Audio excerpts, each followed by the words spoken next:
Learning success में आप सभी का हार्दिक स्वागत है। और चलिए आज हम लोग कुछ महत्वपूर्ण प्रश्नों का अध्ययन करेंगे। और आज का पहला प्रश्न है, एक एपी में a बराबर 7 और a 13 बराबर 35 दिया है। d और s 13 का मान ज्ञात करें। यानी एक समांतर श्रेणी है जिसमें पहला पद a बराबर 7 और a 13 यानी 13वां पद 35 है। तो d का मान और s 13 यानी 13 पदों का योग ज्ञात करना है। तो एक बार लिखेंगे यहां पर, दिया है a बराबर 7 और a 13 बराबर 35। ठीक है, तो हम लिखेंगे चूंकि a 13 बराबर 35 और a 13 मतलब हो गया आपका a प्लस 12d, यानी और देंगे, और a प्लस 12d बराबर 35 है ना। अब a का मान 7 है तो यहाँ लिखेंगे फिर और 7 प्लस 12d बराबर 35।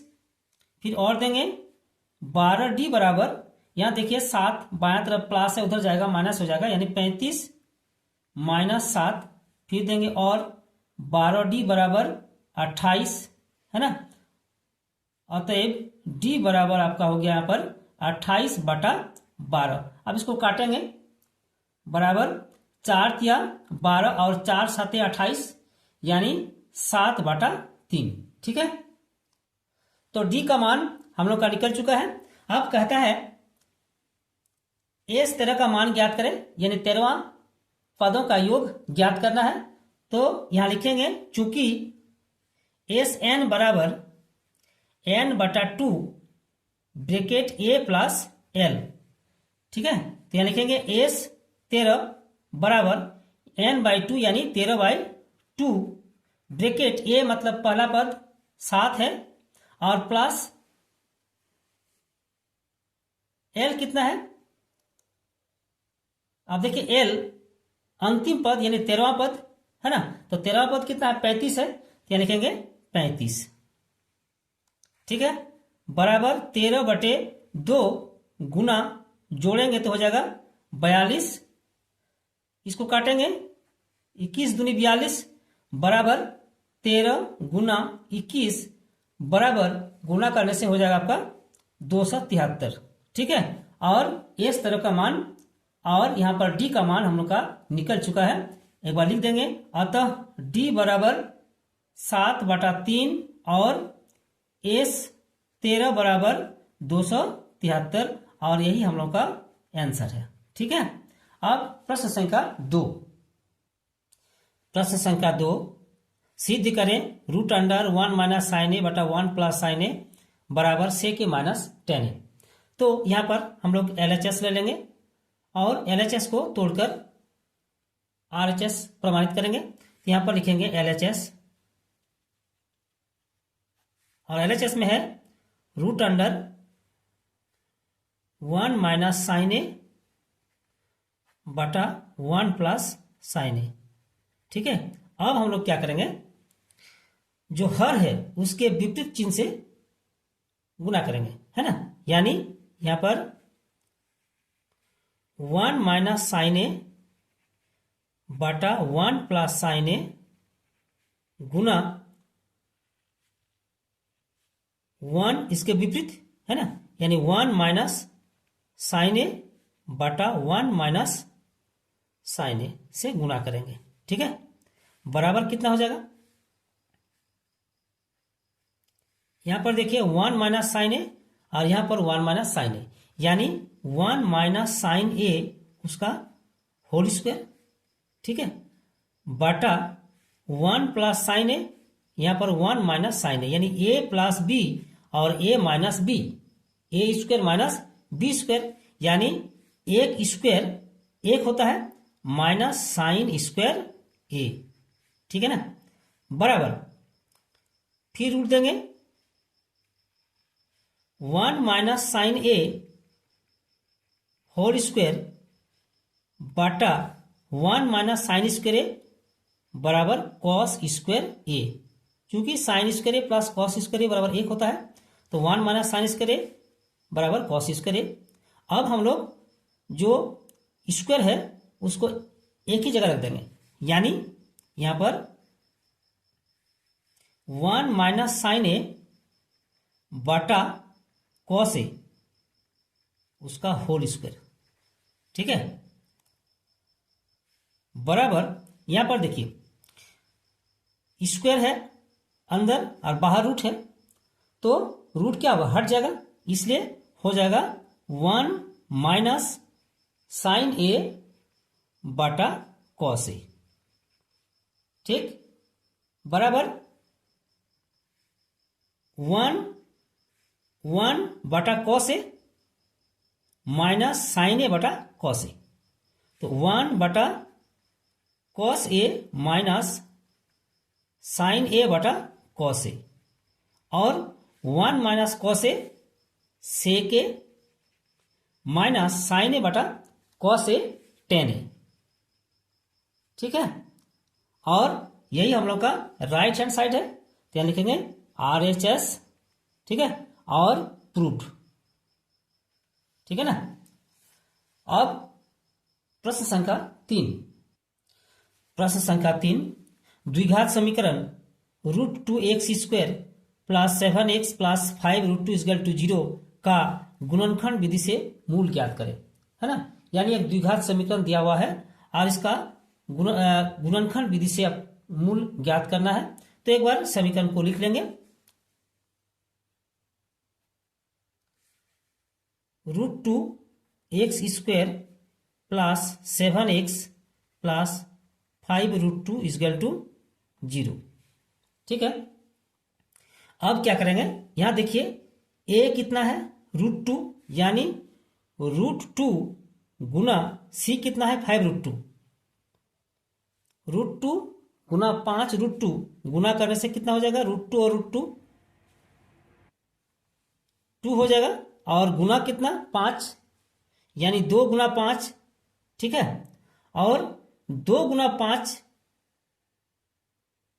इसमें 2 और 5 को अगर जोड़ देंगे तो 7 हो जाएगा। तो यहां लिखेंगे और √2x² plus 2x plus 5x plus 5√2 बराबर 0, यानी √2x² plus 2x plus 5x, ये हो गया 7x, है ना, और ये 7x है, और 5√2 = 0। अब हम लोग कॉमन ले लेंगे, यहां पर देखिए √2 है, यहां पर भी √2 है ना, यानी √2 गुना √2 = 2, ठीक है। तो यहां पर √2 कॉमन ले लेंगे, और यहां पर 2x है, यहां पर 1 है, इसलिए 1x ले लेंगे, बचा कितना x, प्लस यहां पर देखिए √2 ले लिए हैं, √2 बचा हुआ है, तो √2 यानी x प्लस √2, फिर प्लस यहां पर भी कॉमन ले लेंगे, यहां पर 5 और यहां पर देखिए 5√2, यानी 5 कॉमन लेंगे, यहां पर x है, यहां पर x नहीं है, इसलिए सिर्फ 5 कॉमन लिए हैं, बचा कितना x प्लस √2 बराबर 0, ठीक है। और यहां पर x प्लस √2 फिर x प्लस √2 उभयनिष्ठ है, कॉमन ले लेंगे, इसलिए x प्लस √2 कॉमन ले लिए हैं, बचा कितना यहां पर √2x, यहां लिखेंगे √2x और प्लस 5 बराबर 0। अब एक बार लिखेंगे x प्लस √2 = 0 और एक बार √2x प्लस 5 = 0, ठीक है। अब लिखेंगे अब x प्लस √2 = 0, अतः x बराबर 0 माइनस √2, अब x बराबर कितना हो जाएगा -√2, ठीक है, तथा √2x प्लस 5 बराबर 0, फिर अतः √2x बराबर 0 माइनस 5 और √2x बराबर -5, है ना। अब x बराबर कितना हो जाएगा -5 बटा √2, यहां और दे देंगे, यहाँ अतः दे देंगे, यहाँ भी अतः दे देंगे। ठीक है, तो यहाँ पर लिखेंगे अतः x बराबर -√2 कॉमा -5/√2 और यही हम लोग का 2 मूल है ना, और यही हम लोग का आंसर है। ठीक है, अब प्रश्न संख्या 4। प्रश्न संख्या 4, एक वृत्त के चतुर्थांश का क्षेत्रफल ज्ञात कीजिए जिसकी परिधि 22 सेंटीमीटर है। यानी एक वृत्त है जिसका चतुर्थांश का क्षेत्रफल ज्ञात करना है, यानी 4 भाग के 1 भाग का क्षेत्रफल ज्ञात करना है, और जिसका परिधि दिया हुआ है 22 सेंटीमीटर। यानी वृत्त का परिधि 22 सेंटीमीटर। तो एक बार यहां लिखेंगे, दिया है वृत्त का परिधि बराबर 22 सेंटीमीटर। ठीक है, अब वृत्त का परिधि का जो सूत्र होता है उसको लिखेंगे, अतः 2πr बराबर 22 सेंटीमीटर है ना। r बराबर कितना हो जाएगा, 22/2π बराबर 22/2 गुना 22, पाई का मान 22/7, नीचे 7 होता, हम ऊपर कर देंगे 7। ठीक है, तो 22 और 22 को काटेंगे, बचा कितना, बराबर 7/2 सेंटीमीटर, यानी r 7/2 सेंटीमीटर। अब कहता है कि चतुर्थांश का क्षेत्रफल ज्ञात करें।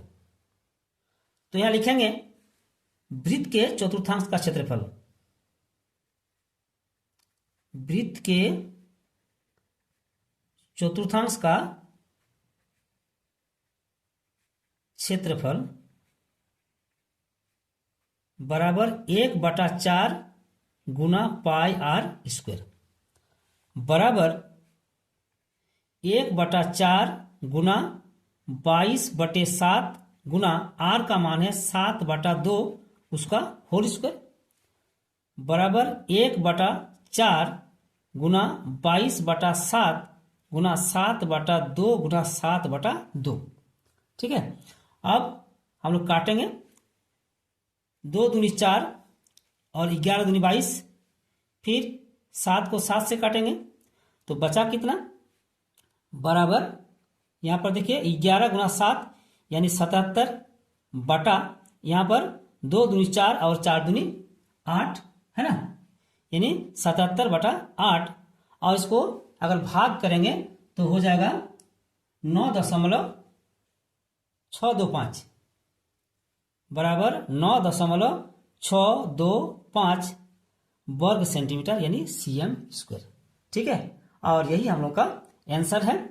ठीक, अब अगले वीडियो में फिर हम लोग एक साथ मिलेंगे और नए प्रश्नों का अध्ययन करेंगे। तब तक के लिए धन्यवाद।